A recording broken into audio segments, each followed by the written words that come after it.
Welcome to the Veritas Forum, engaging university students and faculty in discussions about life's hardest questions and the relevance of Jesus Christ to all of life.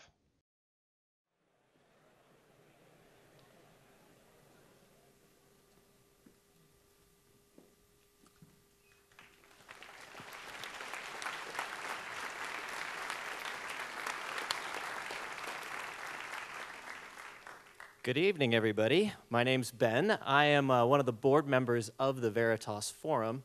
Thank you so much for sharing your evening with us. It's a delight to have these three men on stage, as I'm sure you know.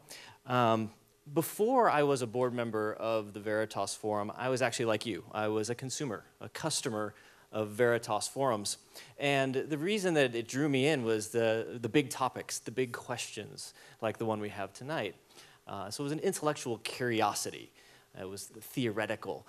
But as I started consuming more and more Veritas content, it became extremely personal and therefore very practical to my life. And I noticed that it started informing big decisions for me. What kind of job should I have? What kind of company should I start? Who should I associate with to do these types of things? And so that's my encouragement to you tonight. Take this as an opportunity not to be theoretical, but personal and practical. That's the opportunity we have here tonight with these guys. You'll hear some radical ideas and some things that will definitely challenge us. So what's the program look like? We'll have two main sections. There's the section where these guys are up on stage and we're in the audience enjoying their conversation, and we'll have some Q&A. And then we'll do a short break where we do a survey, and then there'll be a cocktail hour. And we call that questions and cocktails. So you'll notice on the back of your program here, questions and cocktails. And you'll also notice that the strength of the drink goes with the strength of the question. So pick your question wisely, pick your cohort wisely. And we do encourage you, I know it's a school night, but we encourage you to stick around. Please be part of the conversation that's ongoing after this. With respect to the Q&A, you will also notice there is a phone number at the bottom of the front. Please text your questions there. We won't be doing a live mic. Those questions will be beamed through the magic of technology straight to Scott here, our moderator, and he will be pulling from those questions to ask for the Q&A part. So, without further ado, let me introduce Scott Sherman, who is our host tonight, and I'll let him introduce the speakers. So Scott is the executive director of the Newbegin House of Studies. He's a member of the Newbegin faculty at Western Theological Seminary in Holland, Michigan, and he's a teaching pastor at City Church right here in San Francisco. He teaches courses in systematic theology, urban ministry, and missional liturgics, and oversees the Newbegin Fellows Leadership Program at City Church. He's a busy guy. Please join me in welcoming Scott Sherman. Thank you, Ben.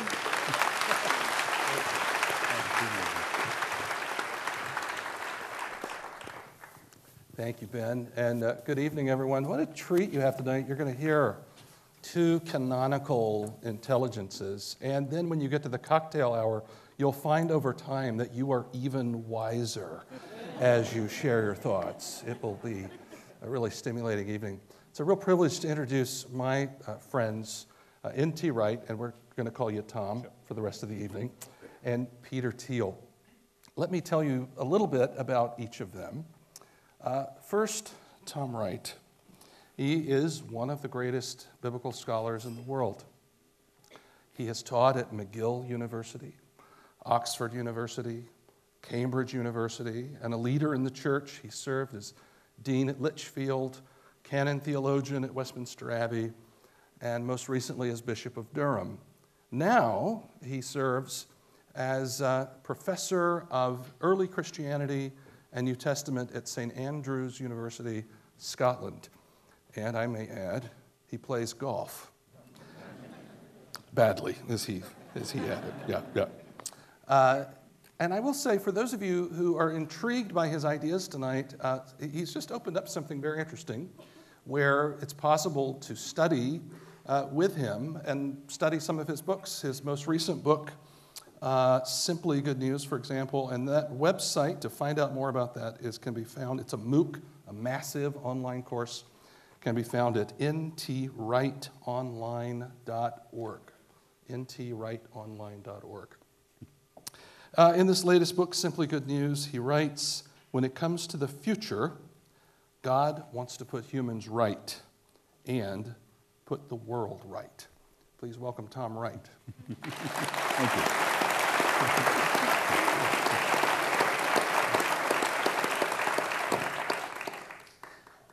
you. If you live in the Bay Area and you do not know who Peter Thiel is, you should get out more.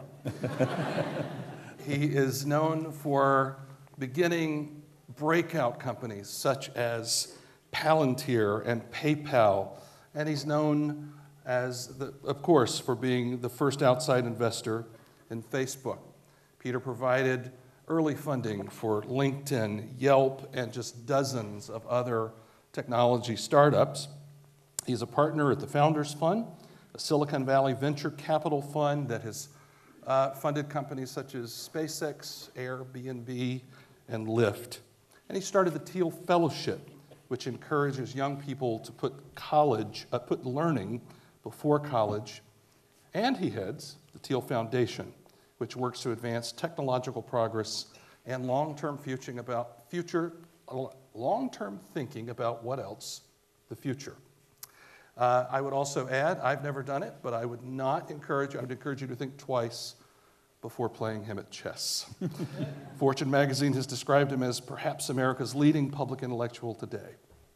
You probably know that in 2012, he taught a course at Stanford in the computer science department at his alma mater, Stanford University, and it became this latest book, 0 to 1, Notes on Startups on How to Build the Future, which I've just learned is the #1 best-selling hardback nonfiction book in China. Saying something, yeah. In 0 to 1, Peter writes, our task today is to find singular ways to create the new things that will make the future not just different, but better.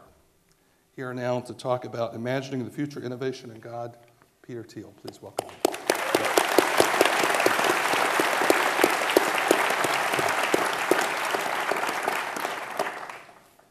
So, guys, you both have written books that challenge readers to deepen their imagination about the future. And I wonder, do you think there's a crisis of imagination that is limiting us as a society? Well, certainly we have a pretty serious crisis of imagining the future at all in many ways, and it's generally portrayed in all these sort of rather bleak, dismal ways. I'm very pro technology. I think there's sort of many ways that progress in technology is critical for a better future on many different levels. But if you look at if you want to get sort of a sense of the zeitgeist, if you look at all the science fiction movies that are made in Hollywood, they almost all portray a future that doesn't work, where technology destroys people. You have robots killing people like the Terminator. We're all plugged into the Matrix, Avatar, Elysium. I watched the Gravity movie the other day. You would never want to go into outer space. You'd be very happy to be back on a muddy planet somewhere, a muddy island somewhere. And I think that this, and so I do think there is this sort of sense that we no longer have as much confidence about the future being a better place. I'm very hopeful about the future. I'm not sort of utopian or sort of indefinitely optimistic. I think that I disagree with sort of the Ray Kurzweil formulation where the singularity is near, and we have these exponential technological curves, and all that we need to do is sort of sit back in a movie theater, eat popcorn, and watch the movie of the future unfold. And so I think these questions about the future, I don't think the future is this thing that just exists, but I think it's something that we should always talk about in terms of human agency, and it's always a matter of choices about what sort of a future we want to create. And I think that's always a constructive conversation to have.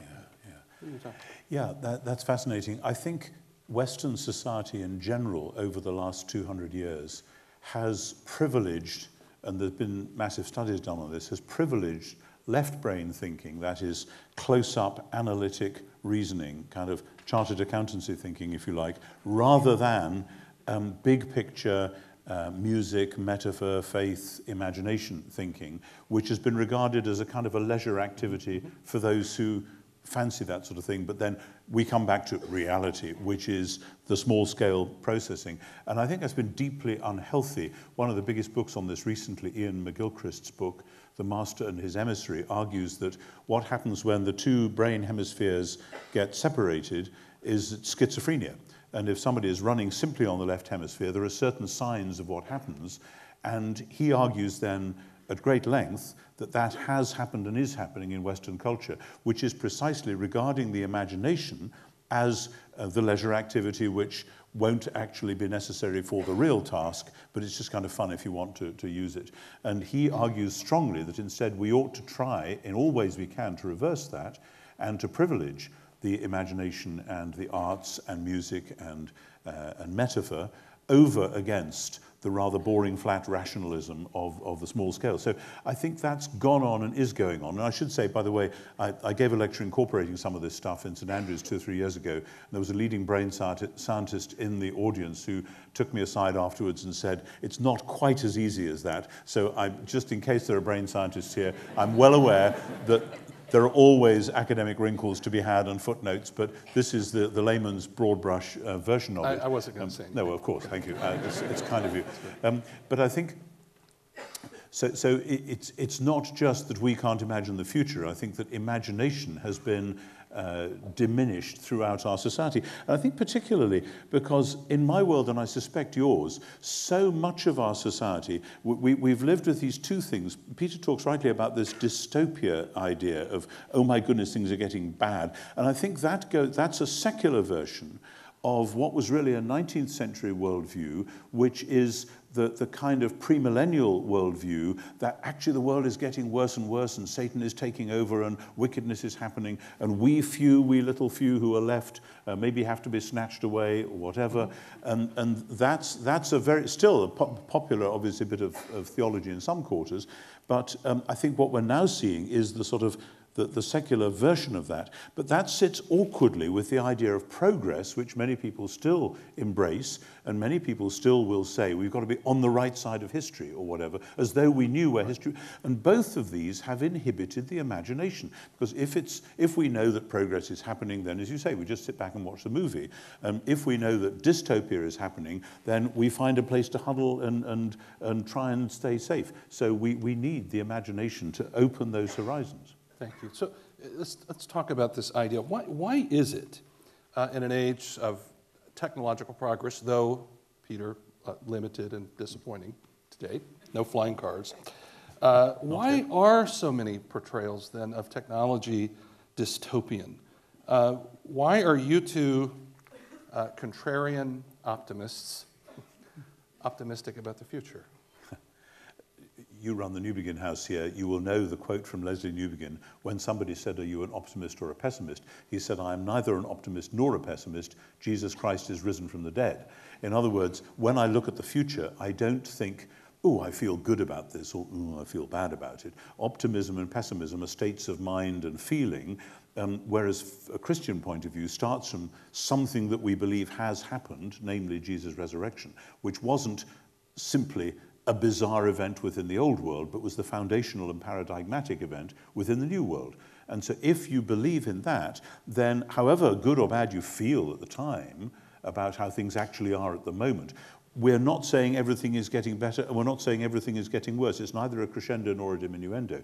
But we have seen the future in the resurrection of Jesus, and it's real, and we look to bring signs of that future to birth in our own work and world.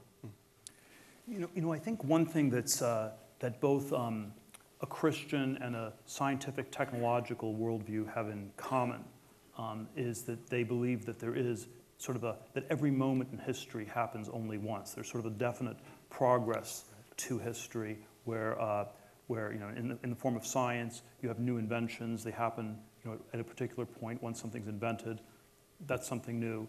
And time is not cyclical. It's not, it's not like we're caught in some sort of never-ending cycle. And so there is a certain sense of progress to history. I think, I think that there also are many cases where these things have become rivals with one another, where and it's in part because they're actually using the same language, and they have so much in common that because if you say that the future is going to be very different from the present, which I think is sort of an unusual perspective. I think most of history, most places, people would have said the future is going to be just like the present, or in all the essential things, it'll be the same. Nothing ever changes. Right. And so if you say it's going to look very different, then there are all these questions. Is it consonant with Christianity? Is it dissonant? But you're at least debating the same kind of thing. Marxism and politics had this sort of a view too, that the future would be very different from the present. Yeah. There's sort of ways in which these things go very wrong. But I think having this structure of the future being very different from the present is always important. And it's sort of when we say that it's not different from the present, the political thing that means is that we make the present all-powerful. And so in political terms, it's that the present government, whoever's currently running things, is all-powerful. It will never change. And the future is always an alternative to the present, and it means that you never have a completely closed system politically. So I think it has, it's not just in sort of technology or things, it's politically also a very important idea. Yeah, and that, if I can jump in there, one of the things which we regard as a malaise in UK politics right now is precisely that people think, well, whoever you vote for is not actually going to change that much because these governments come and go and actually the civil service is running it and you can tinker with this and tinker with that. That's why there's great disillusion. But that, I think, goes back to the enormous hope that was invested in modern liberal social democracy over the last couple of hundred years with the increase in the number of people who voted and so on, who were able to vote. And people really thought that if you got this right, then utopia might just be around the corner. And we've now done it for so long, and it's obvious that utopia hasn't arrived on schedule. So then the idea of something radically new is, I think, actually it's a Jewish idea. That's where Marx got it from. That's where Walter Benjamin got it from.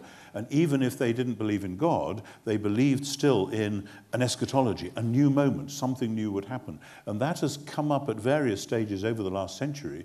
And it seems to me the fact that it then gets slapped down and crushed by the failure of revolutions or by disastrous things that happen shouldn't put us off dreaming dreams and seeing visions and saying that new things might actually be possible. But the other thing which was just fascinating in what you said was the similarity between science and history, that once something's been invented, that's happened once and once only. You can't reinvent it, reinvent the wheel or whatever, because historians are often rebuked by scientists on the grounds that science is about what you can test in the laboratory. You can redo the experiment.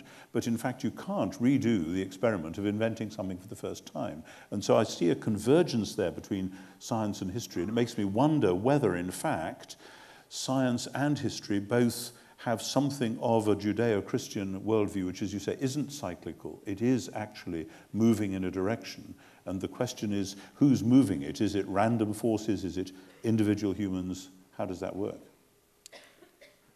Well, I think there's so many different directions one can go. I'm always, so probably the single idea I'm most opposed to is always this idea of luck being all powerful,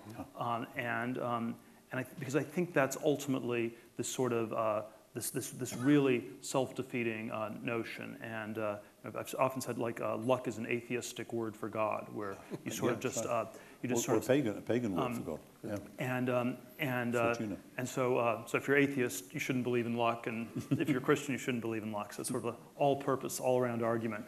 But I think that and I do think that that you can sort of distinguish modern science.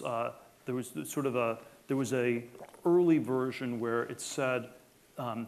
There's sort of different atheist versions of science one can distinguish. I think there was a lot of early modern science said, we don't need Christianity. We'll be able to achieve these things without God. And then I think there is sort of and I think that's sort of the optimistic atheist version. And then I think there's sort of a more pessimistic atheist version where it says that science proves that you can't achieve certain things at all. So, so in the area of radical life extension, optimistic atheism would be there's no limit to the relief of man's estate, to what science can do. And then the pessimistic version would be that you eventually run into sort of the heat death of the universe and it won't all work. And I think the more pessimistic versions are ones where chance ends up playing a bigger and bigger role. And I think there is this very interesting way in which the role of chance sort of has become somewhat bigger in the history of science as you sort of look from the 17th to the 21st centuries. Yeah. But when you talk about chance, it raises the question of some of the philosophical underpinnings of this crisis of imagination that we find ourselves in. And I know one of the things I've heard both of you talk about is that you think that one of the dominant philosophies at work is actually an ancient philosophy, Epicureanism. Yeah. Yeah, and I mean, in your own fair country, Thomas Jefferson declared, "I am an Epicurean." I actually think it was a bit more complicated than that, but he was kind of nailing that particular colour to the mast.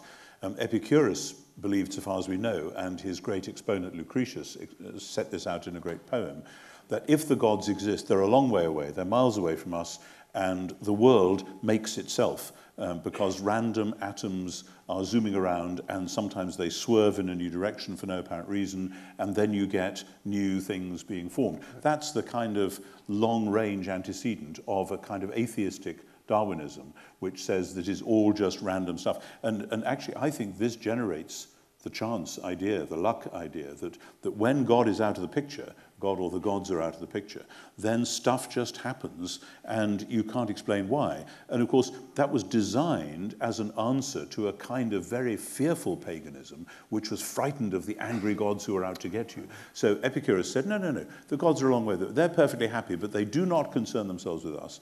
So then, well, the low-grade version is eat, drink, and be merry, for tomorrow we die. But there's nothing to worry about after death. It's just that's going to happen, so you may as well make yourself as comfortable as you can while the world goes on with fortuna or luck or chance or whoever doing its own thing. And I think I agree with Peter. As that has gone on, it's not surprising that people have looked at the randomness of the world and said, well, there it is, just stuff happens, with occasionally some very big character putting a hand on the tiller this way or that.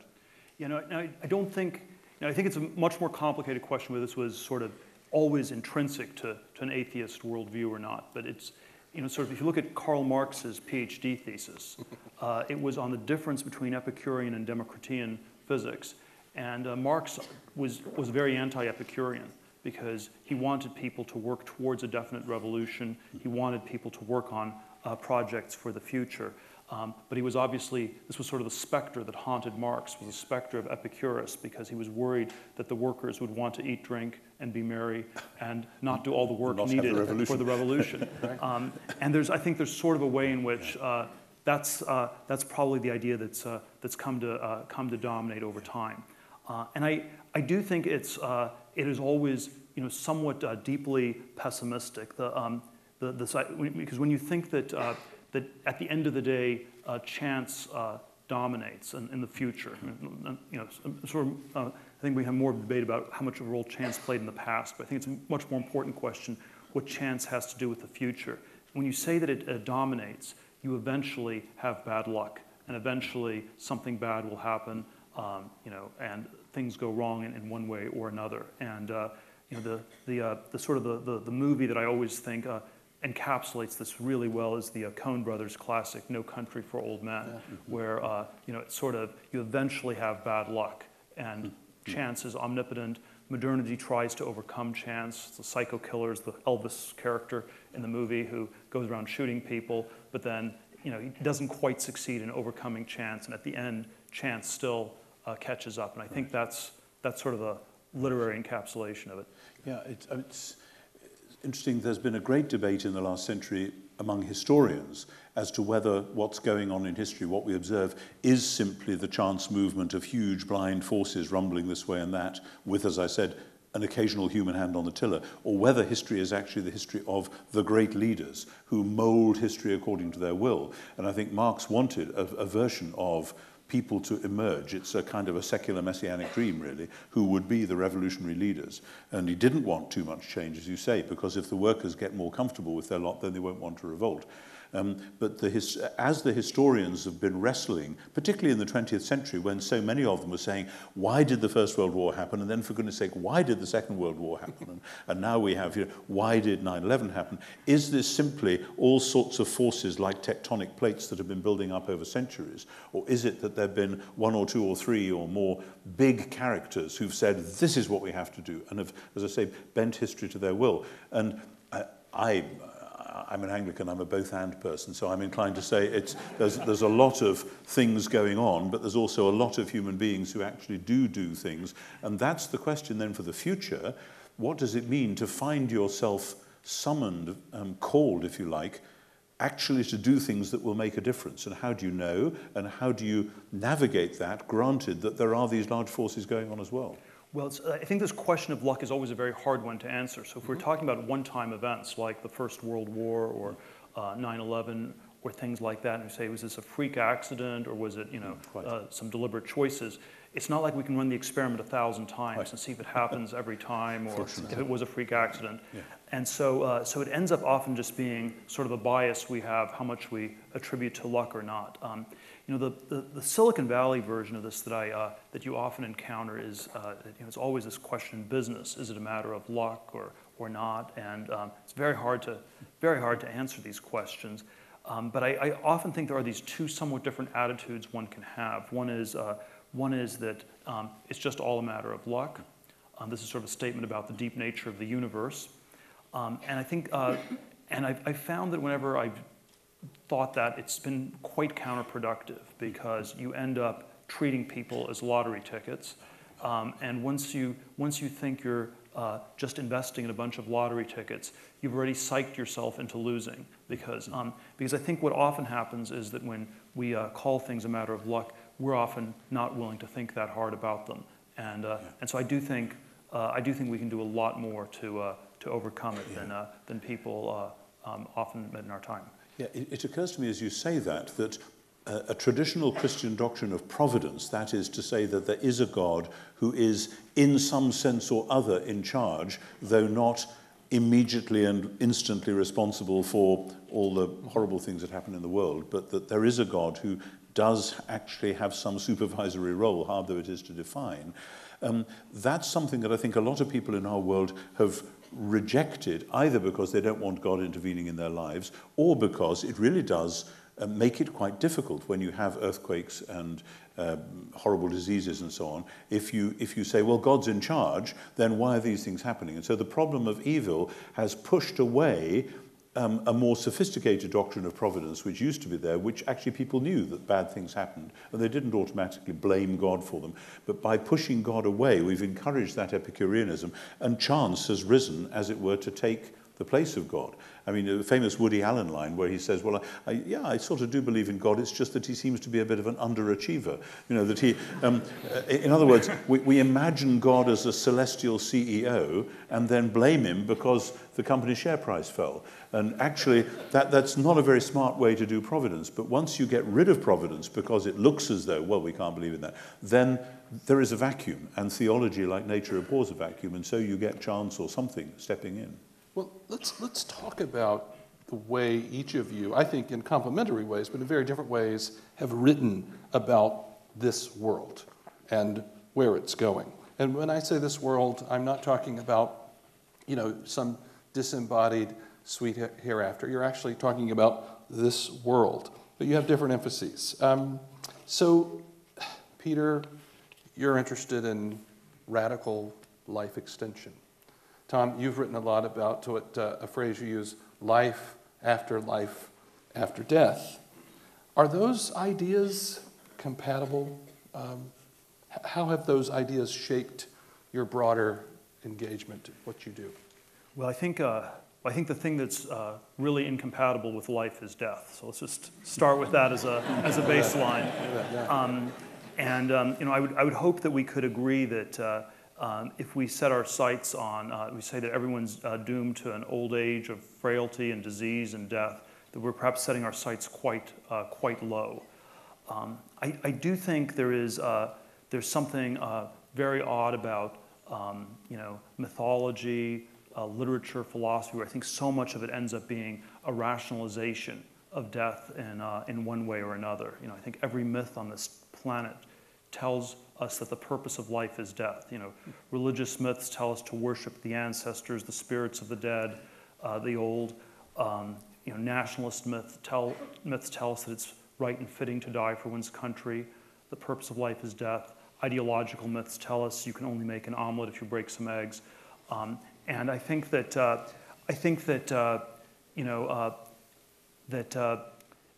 we sort of end up rationalizing death because it's sort of a way that we hide our fear of it. I think it was Friedrich Schiller, in the Enlightenment, said there can't be anything wrong with death because anything that's universal can't be evil. And I think the one part of the Christian view that I believe more strongly than anything is this idea that death is evil, that it is wrong, and that you need to, and that we should not accept it, and we should fight it in every way we possibly can. And I think that, and then I think there's sort of many different directions one can go with it. But I think we're always in these psychologically, we tend to be in sort of this strange combination of acceptance, denial. We're all going to die. Nothing we can do about it. Denial. It's not going to happen anytime soon, so we're not going to think about it. And instead, the sort of schizophrenic superposition of acceptance and denial. I think it would be healthy for us to not treat death as natural and to fight it in every way possible. Which puts me in mind of another Woody Allen line who said, "I'm not afraid to die, I just don't want to be there when it happens." Yeah, that's right. That's right. Tom, as a theologian, just is there any reason when you hear someone like Peter say, why? Are there any theological reasons why we shouldn't say the sky's the limit in terms of life extension and flourishing? And I would throw in there another person such as Francis Collins, director of the NIH, who says in a TED Talk, "Let's end disease." Are there theological reasons we should be dubious about such things? Peter is obviously completely right from a Christian point of view that death is described in the New Testament as an enemy, as the last enemy, as the great enemy, which is obvious if you have a creational view, that is to say, a view that there is a good creator and the world that he made is a good place. However much we've spoilt it, that's the basis. Then death is the denial of the goodness of life and the goodness and God-givenness of life. And death is kind of spitting in God's face as well as in our face. And that would be a Christian point of view. But the question then is what you do about it. And I think we need to remind ourselves that 100, 200 years ago, maybe 200 or 300 years ago, even in the such technologically advanced Western society as there was, average life expectancy for most people was probably 40, 50, 60, that sort of age. So that people who could afford to would retire in their 40s so that they could have a few years to enjoy before they died, assuming that might be in their 50s. So not many people lived to the age which we now regard in the West as reasonably normal. There are an awful lot of people 70, 80, 90. It's actually caused a problem in my church, the Church of England, because the pension scheme was relying on clergy dying a lot younger than they have been doing.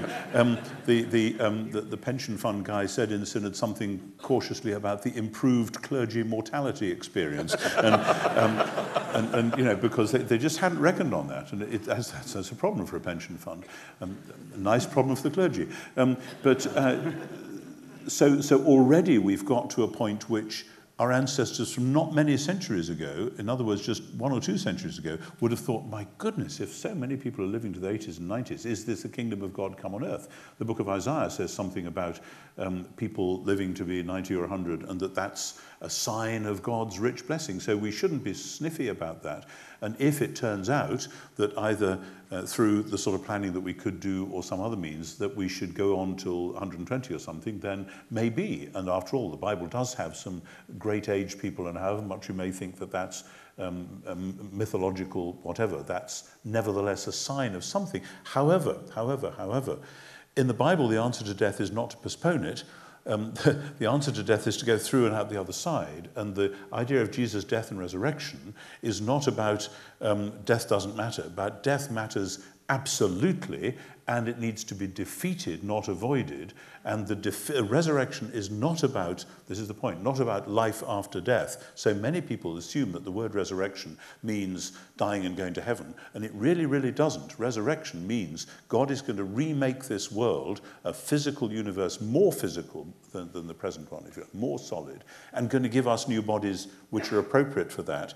And that's true whether you die at 1 year old or 101 years old. So it seems to me it's great if we can extend life, though very important to realize there was a reason why in the ancient story at the beginning of the Bible, there's a reason why Adam and Eve are not allowed to taste of the tree of life once they have rebelled against God, because God will not give immortality to people who now are deeply infected with this disease called rebellion or idolatry or sin.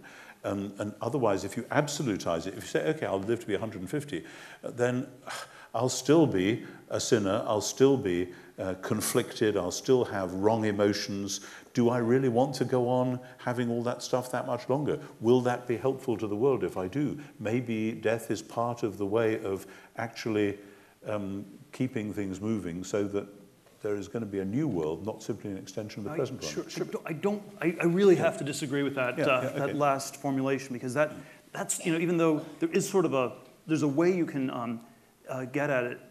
It strikes me as actually very Epicurean in a way. It's sort of it's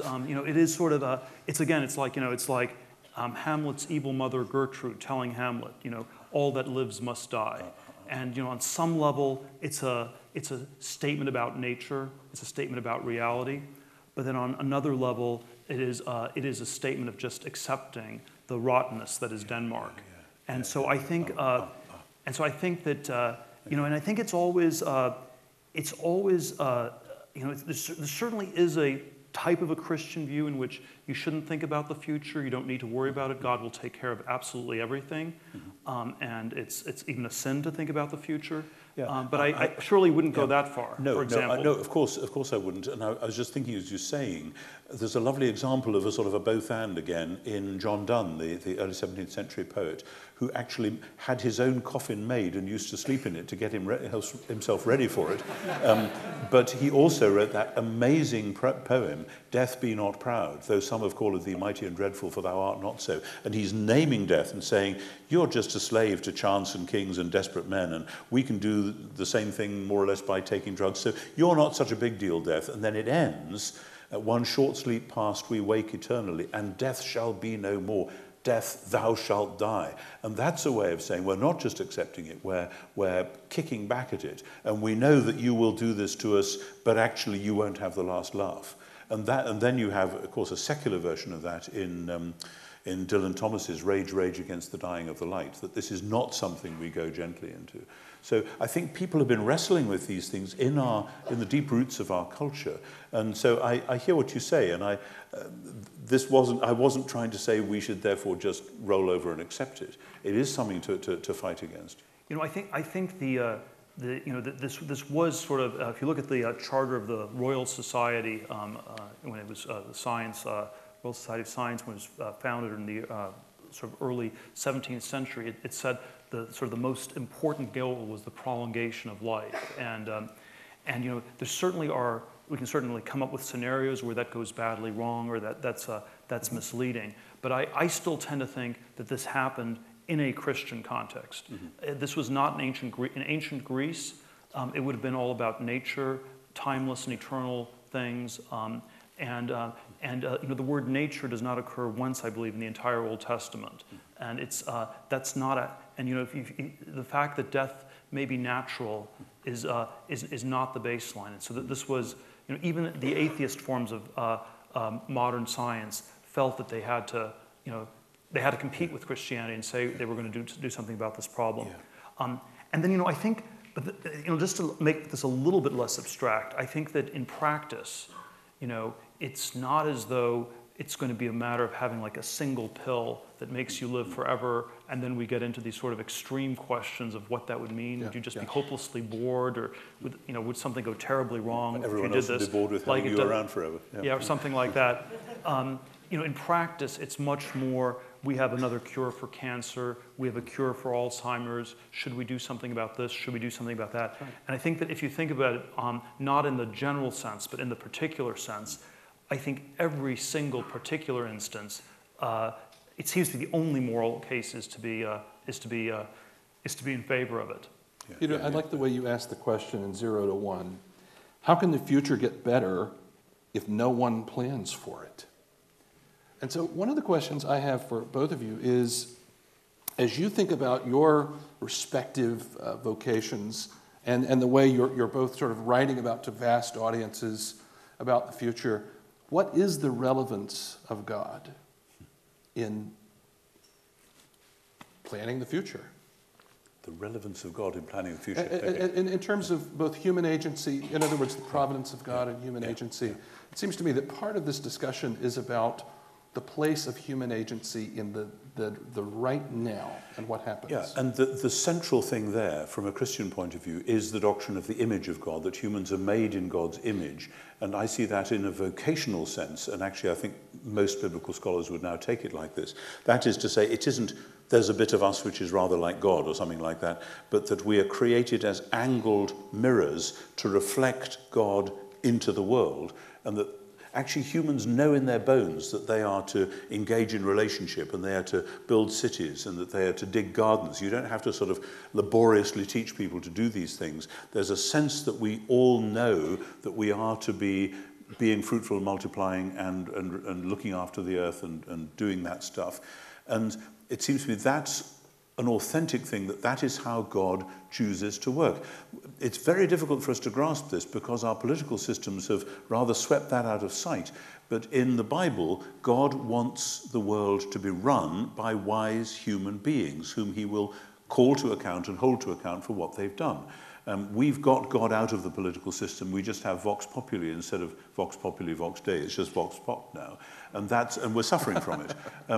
And as a result, we've forgotten that in planning if we're to plan for the future, this is not something that's human beings being arrogant over against God, because God ought to do the future rather than us. That a Christian view, I think, would say, no, wise humans have to think, pray, study, and make appropriate, generous, imaginative innovations, recognizing we might get things wrong, but not being satisfied just to sit back and say, we've got nothing to do. But that isn't humans arrogating themselves against God. That is how God would have it done. Of course, it's possible for humans to distort their vocation to be image bearers into arrogating themselves, hence the Tower of Babel and so on, that you can do that. But that doesn't mean that every human project is a Tower of Babel. Far from it. God wants there to be new projects.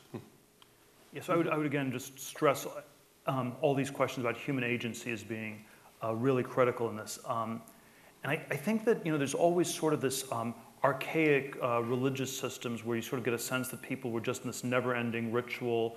I'm not sure you'd call it demonic, but you could say they were sort of permanently hypnotized, and it was like they were sleepwalking through things. And I think breaking that is very important. And you have a history question which is broken by Christianity or the Enlightenment or whatever broke that. But we live in a world in which our lives are no longer ritual.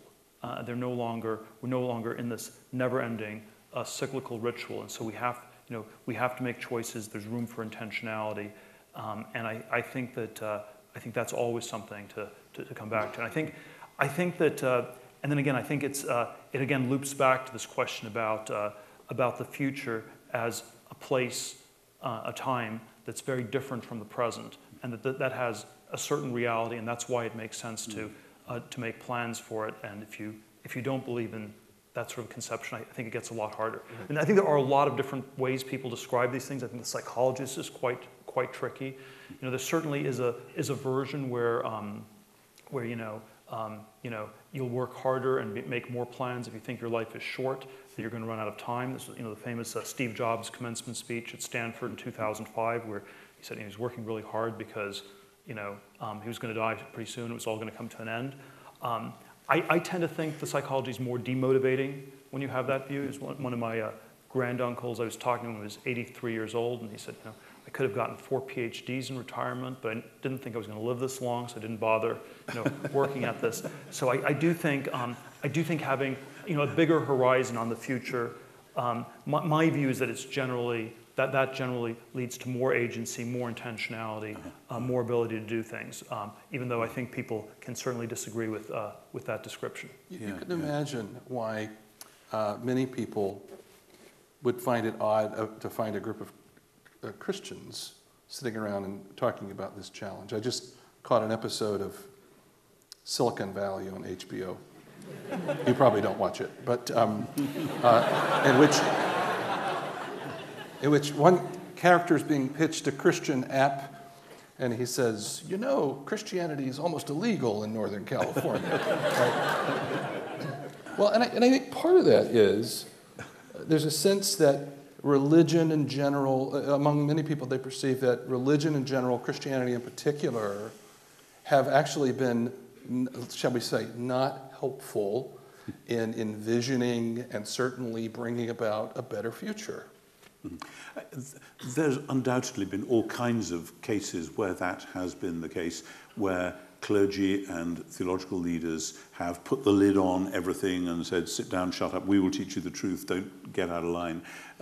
That's always a temptation in any system, actually. It's a temptation in the military, in the legal professions, etc., and it's certainly a temptation in the church. However, if you go back through history, it is quite extraordinary. Several of you here, I suspect, know John Ortberg and his book, Who is This Man?, which runs through Christian history, saying, look at the medical innovations, look at the educational innovations, look at what people were doing in looking after the poor in ways that nobody had imagined doing before. I mean, I was trained as an ancient historian before I was a theologian, and if you look at the Roman world of the first century, there were some people who had a bit of a social conscience and thought that maybe slavery wasn't a good idea, but mostly they got on with it, they looked after their own family, they looked after number one, and any idea of helping or bringing medical aid to, or bringing education to people who couldn't afford it but who are part of your community, just not on the radar at all. And these things all come through the agency of the church. And it goes culturally as well. The Italian philosopher Giorgio Agamben, in his extraordinary little book, The Time That Remains,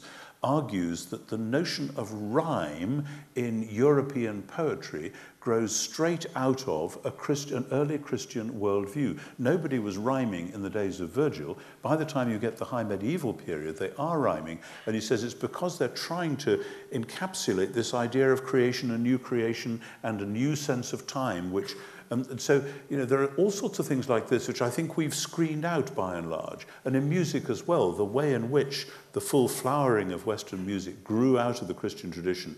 This is not an accident. There were things going on right through church history which were rehumanizing at the educational, medical, and particularly looking after the poor levels, but also in the worlds of the arts as well. And we in the modern world have forgot that. Christianity's got that kitsch rubbish down the road. Oh no, we're the real artists. And I think we need to think again about that, about the contribution that the church at its best has made, while recognizing that the church at its worst is just as bad as anybody else. Well, I always think probably the biggest problem with religion is always the history of religion, and that sort of if it's always why I'm quite uncomfortable identifying as Christian, because it feels like you have to somehow have an explanation for all these terrible things that have been done, in the name of Christianity historically, and this is always. So I do think the problem of history is perhaps the greatest single problem that one has.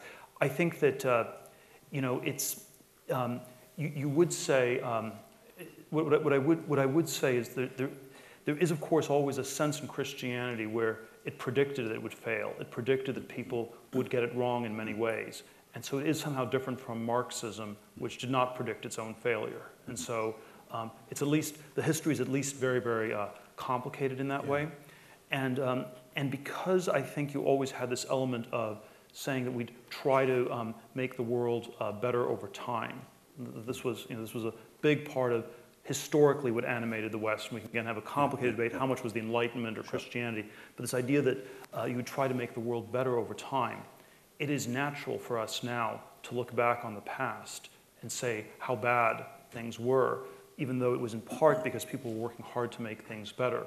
And so, for example, if you come back to the Epicurean theme, if we imagined that people don't work towards the future, and the world in the year 2115 doesn't look that much different from today in 2015, if we were having a conversation in 2115, which, if you get your way, we might just be. I mean, yeah, well, we'd have actually, if we had, then we'd have some really big progress, though. So that wouldn't be this hypothetical. Yes, that's true. Then that would have answered its own question. So it wouldn't be we. It would be other people had a conversation. They would say, yeah, those people in 1915, they were really backwards. 2015, they were actually pretty advanced because they were just like us. So it's paradoxically because we've progressed that we are able to sort of judge the past a lot more harshly. And I think, and so I think that's always a perspective worth keeping in mind. What C.S. Lewis called chronological snobbery. Yeah, but what Lewis was aiming at with his chronological snobbery in his inaugural lecture in Cambridge was against precisely the Enlightenment arrogance that says everything that came before roughly 1760 or sometime was sort of backward, and they didn't know the laws of nature, and whereas we now have grown up. And you find that certainly in my country, every day on the radio you hear it. Now that we live in the 21st century, ... or now that we live in the modern world, ... implying that we're all signed up to a steady evolutionary progressive view, what some people call the Whig interpretation of history, that history is automatically moving in a liberalizing direction. That's what Hillary Clinton meant when she talked about people in the Arab Spring getting on the wrong side of history, that we know where history is going. So I think I want to say that the Christian vision isn't a steady linear development, a steady, smooth progress up to the light. And anyone that thought that would just have to look at the last 20 centuries and say, well, think again, because as you say, Christian history is an embarrassment. It's one of the reasons why in the Lord's Prayer we still say every day, forgive us our trespasses, because Jesus gave us that prayer because he knew we would need to say that line, among others.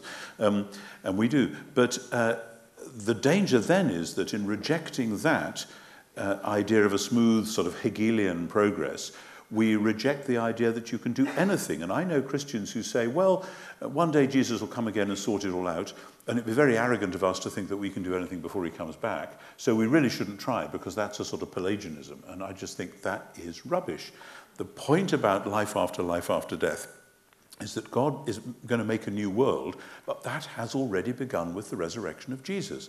And the gift of the Spirit is to enable Jesus' followers to be new creation people already, and to do things which, when God makes his final new world, will somehow, in ways we can't imagine, be part of that new world. Paul says, what you do in the Lord is not wasted. And I have no idea how every random act of kindness, every bit of justice and mercy and beauty that we do now will be part of God's new world. But I take that very seriously. There'll be continuity as well as discontinuity. And therefore, things that we do now, they are not part of a steady Hegelian progress, but they are genuine foretastes and signposts towards and of the new world. Does that make sense to you? It does, although I think I'd be happy with a little bit more Hegelianism and a little bit less pessimism about the future. And so when I hear people say that we live in the modern world, what I hear is not a progressive conception, but I hear an end of history.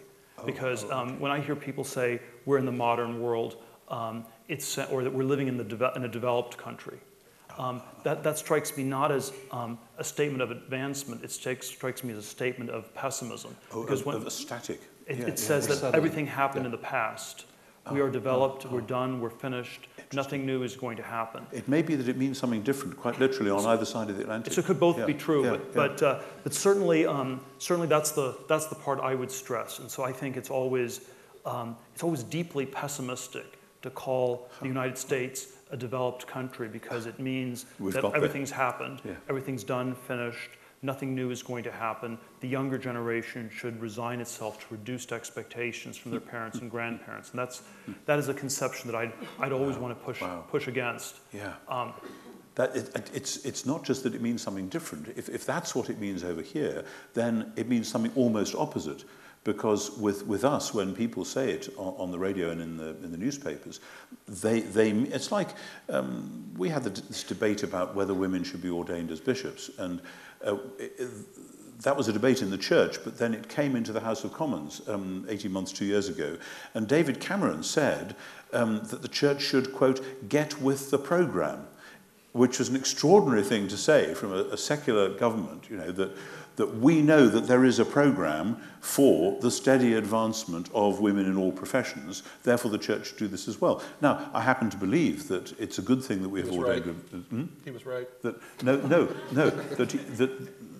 it wasn't, we did it, we've done it, not because there was an inexorable programme that ought to be followed in all respects, but for quite different reasons. And any idea that secular commentators can see which way, as I say, which way history is going and say, let's just get on board, that is what many theologians like Karl Barth in the last century objected against, because that led to the rise of totalitarianism, that this is where history is going.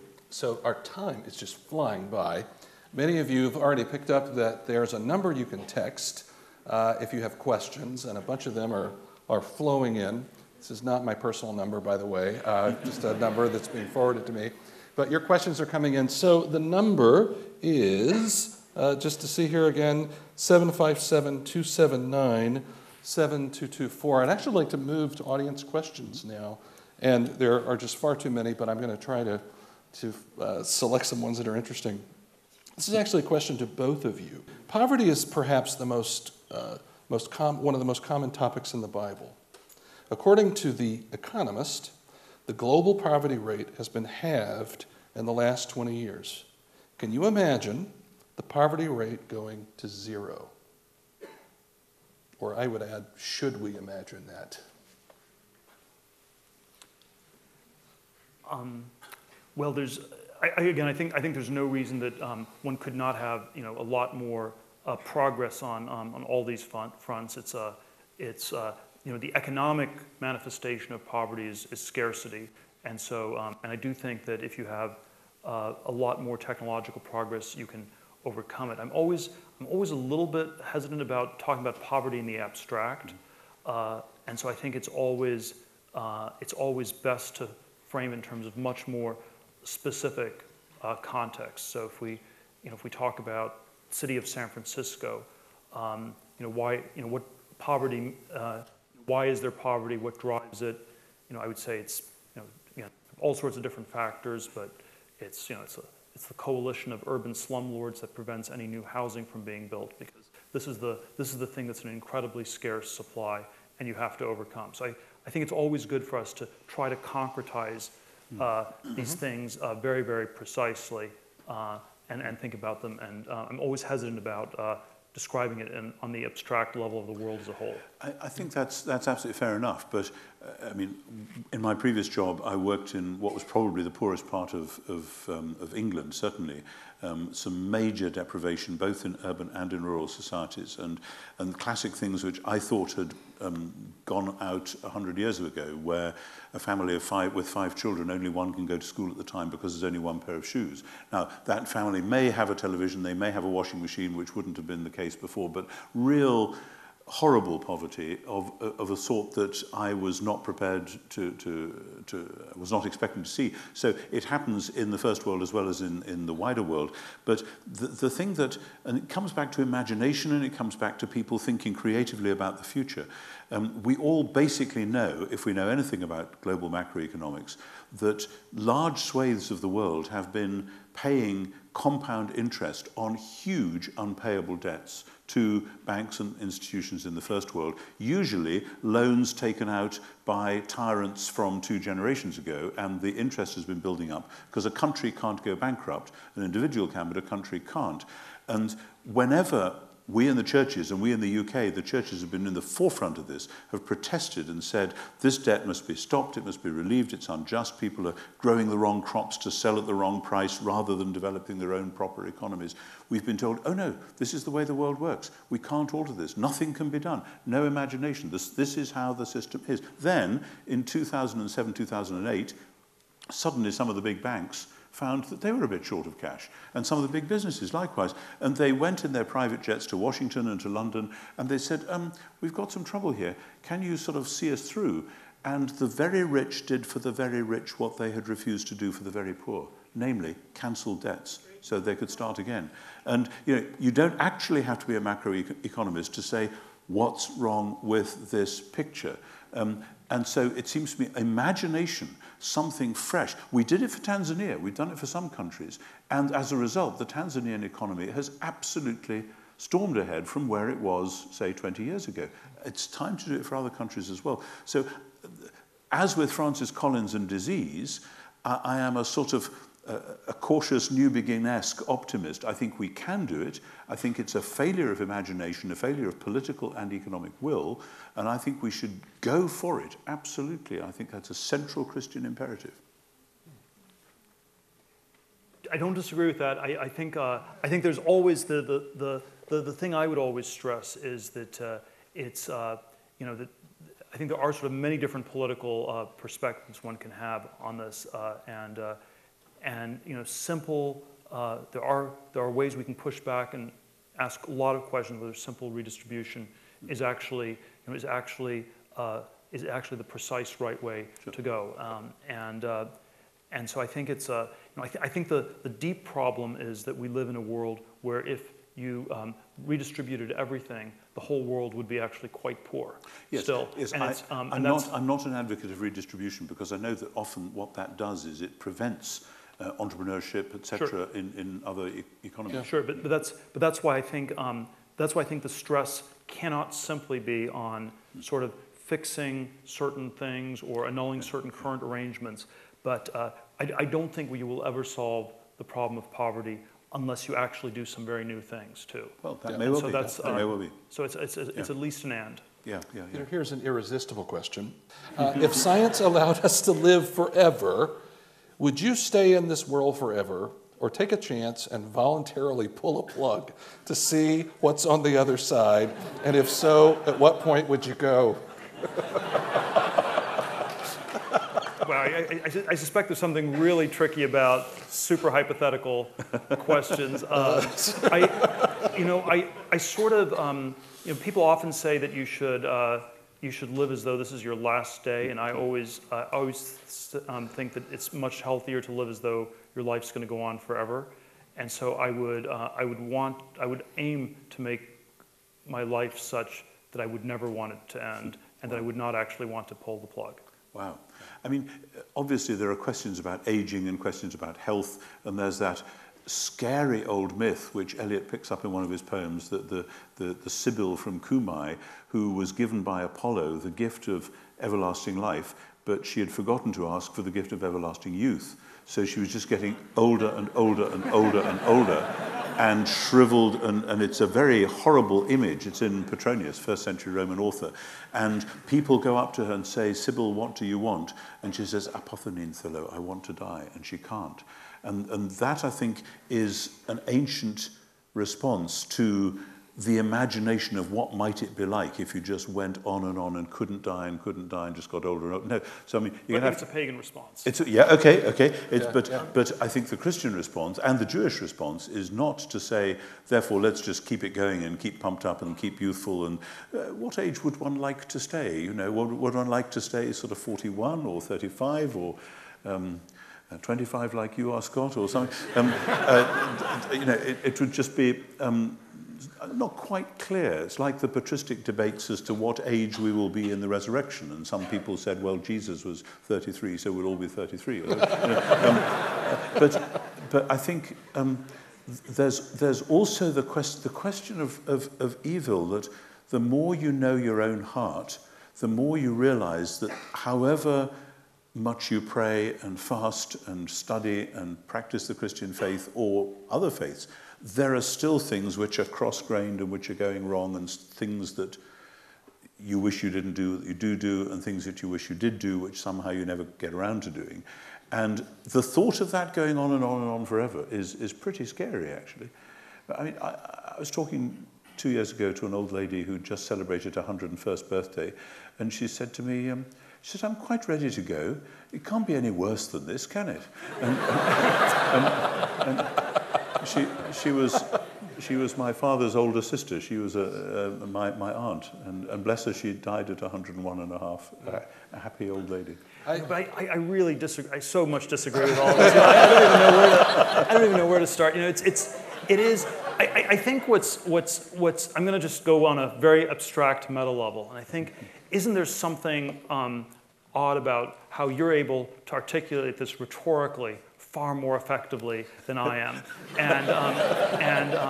and isn't there something odd about how we find it so reassuring that that your aunt wanted to die at age 101, and you know, doesn't this really tell us something about our fears about death, and that, you know, we paradoxically end up embracing it or saying that it's the point of life, or that it's not that bad, or something like that. And so she wasn't going there. She was old and frail, quite happy, but old and frail. No, but you know, look, it's very, you know, it is the case that these you know, and you know, it's like you sort of, as soon, you know, it's like you end up with a vampire movie, or, you know, end up with sort of all these sort of, you know, horror movies or things like that if you go this way. And I think that that's and I think that reflects much more about our fears about this than anything else, really. It may do, and I take the warning, and you know, I'm going to think more about that, and I'm grateful for that sort of pushback. However, it seems to me that you know, as a priest, you do find yourself sitting beside people's bedsides as they're dying, and quite often there's a sense, sometimes there's a deep sense of horror and shock and anger and rebellion. Other times it's like when somebody is really tired, jet-lagged as you and I both are at the moment, and you just know, no, this party is going on, but it's actually time for me to go to bed. And I think that the desire to go on partying, actually, no, there is a time when human beings wisely think it's time to go to sleep now. And that doesn't mean that death is a friend. It doesn't mean that death is good. It just means that this is how we are. And I think that, as I said, I think that morally as well as physically. But I think that if you're, look, it's obviously, like, if you are exhausted and really sick, there is perhaps a point where you don't want it to go on. But we should hardly, and maybe that even makes sense and that's understandable. But that doesn't mean that sort of a state is desirable, no, or was what we're meant for, or anything that's, like that. That's why when we've had the debates in the UK about so-called assisted dying, which is basically you know, legalized euthanasia, I have spoken very strongly against that, because if somebody says, actually, yeah, I want out of here, if I was just to put a piece of paper in front of them and say, okay, sign here, we'll sort it out, you know, I think still you'd have to be very stony-hearted to say that that's a good thing and we ought to allow it. I know there are some states in this union which do schemes like that. We so far haven't got there in Britain, and I hope we don't. Precisely because I think that attitude to death, that, oh, well, let's just organize it, that's fine, I find that very chilling for, I think, the same reasons that you do. But I think we should not even be complacent about it. So it's certainly, there certainly is an important difference between euthanasia and suicide versus, you know, resigned hopelessness or something. But I think even the sense of, you know, exhaustion or resignation is not desirable, and that this is not, you know, and you know, and it's something that I think we should never be complacent about, you know. I would love for my doctor to have your passion. Amen. Yes. Here's a question for Tom. So this person is saying, so does a person really have to be a Christian to bring forth progress, to quoting you, reflect God into the world from a few moments ago?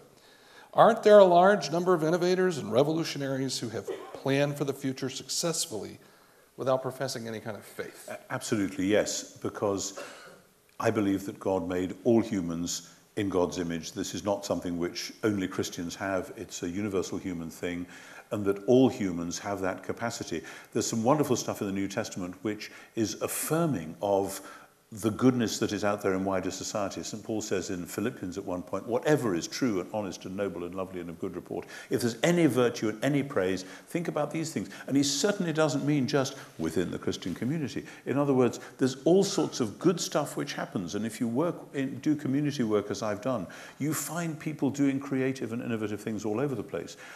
However, society is a very odd thing because humans are very odd beings, and things can go horribly wrong. And things can go horribly wrong when Christians are in charge quite easily. And so how much more, from my point of view, can they just go wrong anyway? So it's not a matter of Christians can do this and no one else can, because God is good and has not left himself without witness across all societies.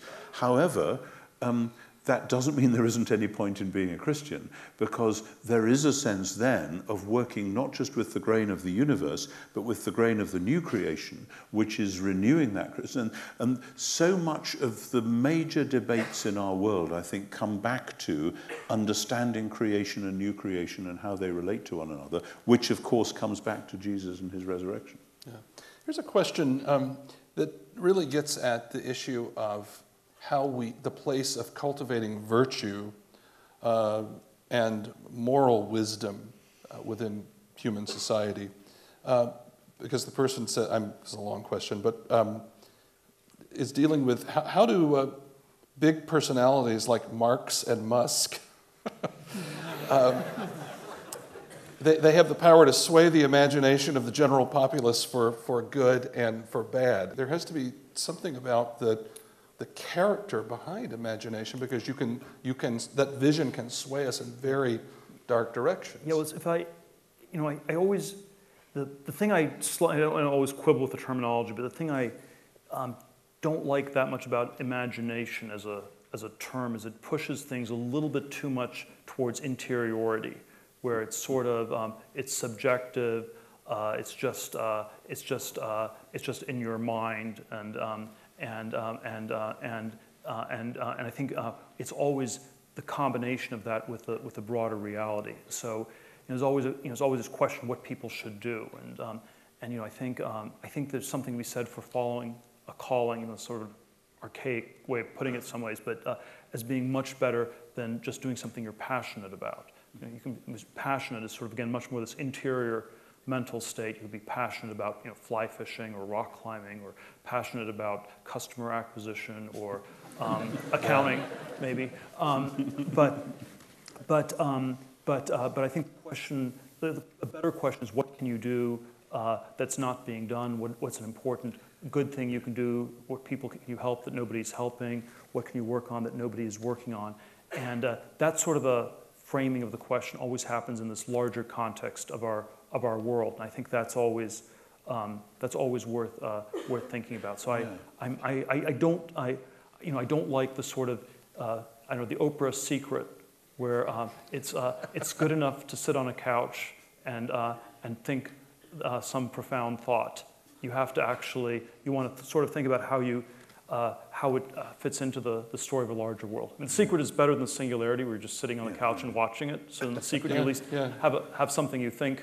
But I think you also want to do something with it. It's interesting. I hadn't thought of imagination as being that private, but obviously it can be and often is. But I've thought of imagination in terms of the arts, that what artists, musicians, dancers, etc., poets do is to dream something into reality, and then when other people step inside that reality, they look at everything else with different eyes. When you've read a great novel, when you've sat for half an hour in front of a great painting, you then look at what you're doing, at the world, at the bus that's going by, everything, in quite a different way. And it gives you permission and possibility then to do things and believe things and hope things which you mightn't have done otherwise. And from that point of view, I'm assuming you would be very happy with saying, the creative imagination that creates new worlds for people to think differently in. Sure, but I think it's I always like putting the stress a little bit more on the context, on this context we're in, and where we don't want to simply escape to an imaginary world of again. So this is again where it has sort of where imaginary just means fantasy. Yes. But I mean, I'll give you an example. I used to, this is a specifically theological one, but it makes the point. I used to have regular debates with my old friend Marcus Borg, who died sadly just earlier this year. And there would be one certain point in our debates, because we did them several times, we were talking about the resurrection, and Mark would say, I just can't imagine that. And I would say to Mark, you need to work on your imagination. And actually, there are artists, musicians, poets who could help you do that. And if you avoid that, you are living in this smaller world when there might be a larger one, which your imagination might be able to open up to. And that's so, I think, for technological innovation, for what we should be doing over the next 100 years to eliminate war, disease, poverty, etc. We need to imagine a world in which these things are possible, and I think it's often the artists and the painters and the musicians who can help us do that. Here's another question that is on that sort of moral imagination trajectory. Someone says, and I think this is to you, Peter, how do you speak to the seeming trend that the future and tech seems to be dominated by problems generally confronting 20-somethings? Meaning, do you think that there's greater soul-searching and reflecting is needed in the tech world?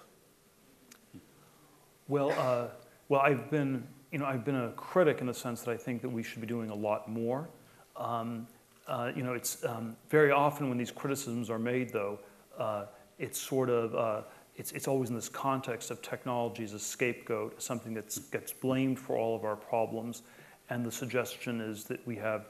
And so I think one can be a critic of Silicon Valley, and there's a form of the critique where it's too much, it's too fast, it's changing things too much. And I find that to be just a very preposterous critique. I think it's I think the iPhones that distract us from our environment also distract us from the ways in which our environment is strangely old. If you look around San Francisco, most of the buildings are 50, 60 years old.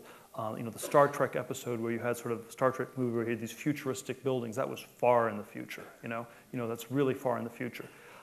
And so I think the criticism of Silicon Valley is always that I always have is that it's a place where we're trying to I wouldn't say imagine, build a better future, and there's a degree to which we're not doing enough of it. We had a tagline on our website where we said they promised us flying cars and all we got was 140 characters, but it's not. But I want to be very clear: it's not meant as a critique of Twitter, because Twitter is actually a very successful company. It's a very good product, and you shouldn't criticize Twitter for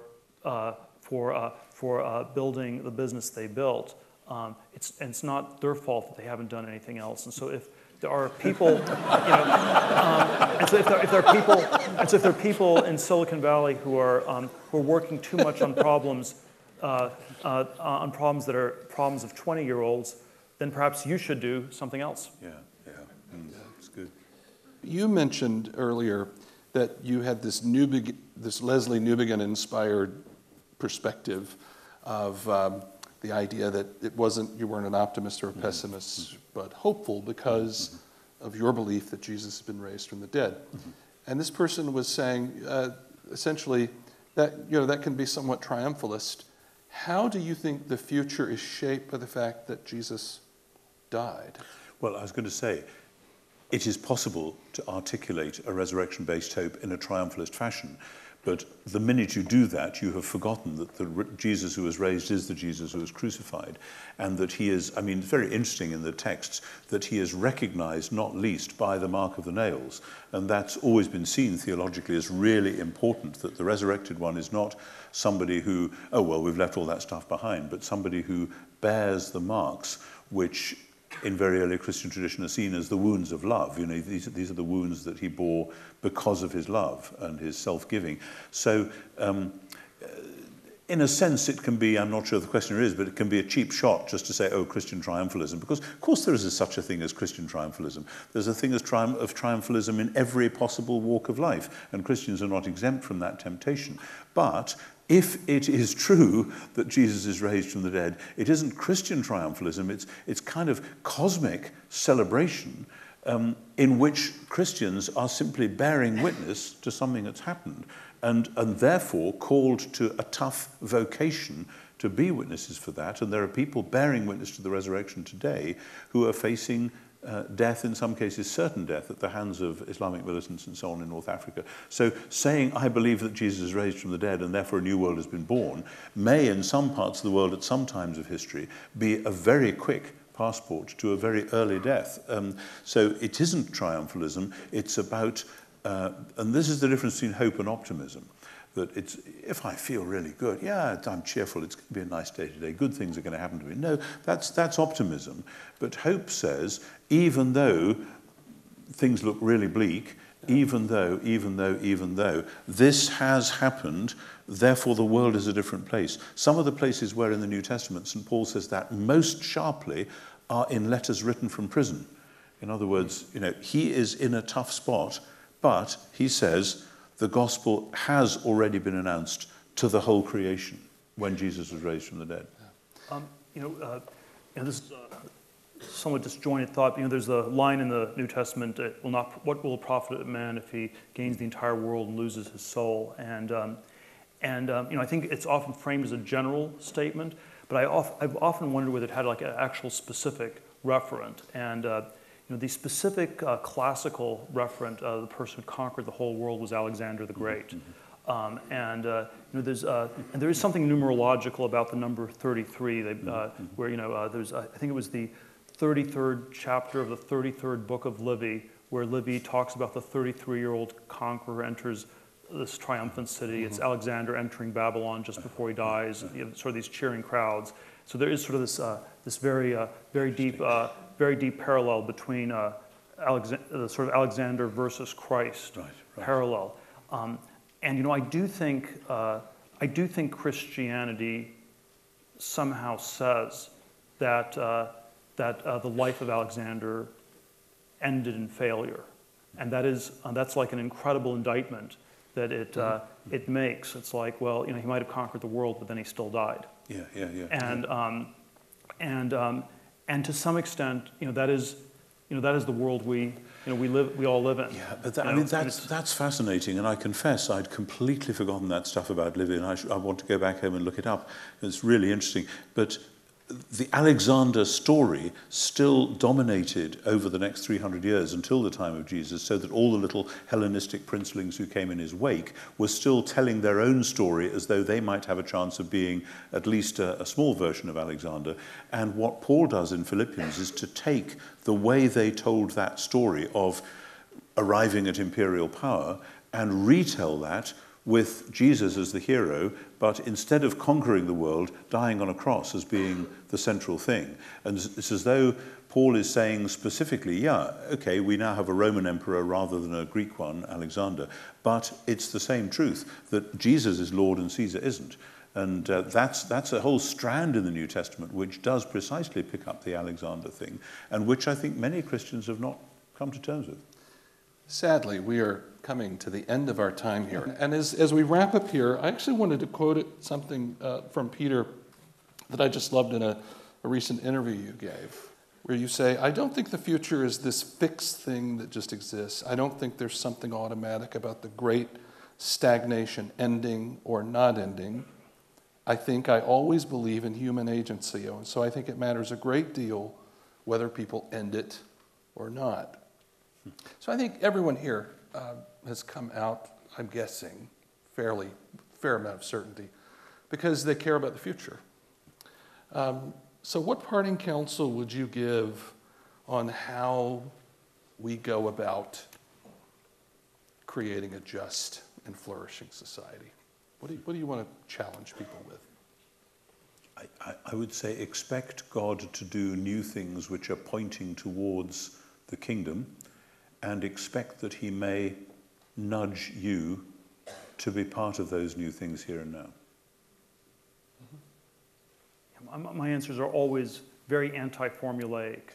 And so if I could tell you precisely what to do, that would again be counterproductive to human agency or anything like that. So I think work on some very important problems that people aren't working on, and try to find your calling in the larger context of our world.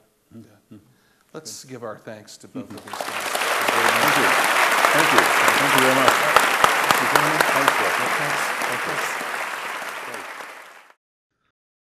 For more information about the Veritas Forum, including additional recordings and a calendar of upcoming events, please visit our website at veritas.org.